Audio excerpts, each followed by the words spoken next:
ये क्वेश्चन हमारी economic history से जुड़ा है।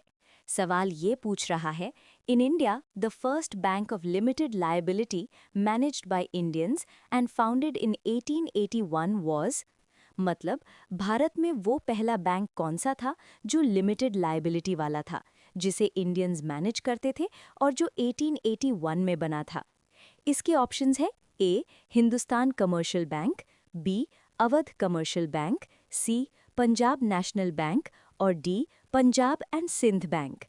अब मैं तुम्हें इसका जवाब एक कहानी की तरह समझाती हूँ। अंग्रेज़ों के ज़माने में ज़्यादातर बैंक्स ब्रिटिशर्स ही चलाते थे।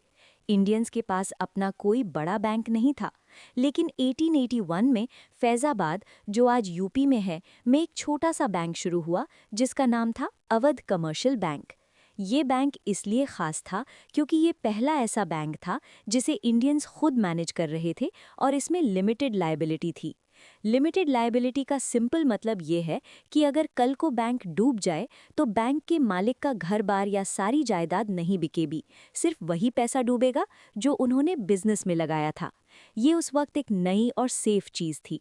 बहुत से लोग इसमें कंफ्यूज होकर पंजाब नेशनल बैंक यानी पीएनबी सोचते हैं, पर वो गलत है।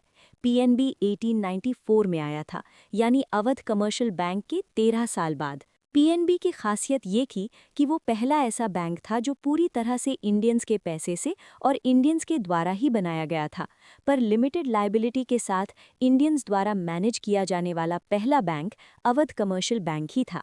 इसलिए इसका सही आंसर है ऑप्शन बी।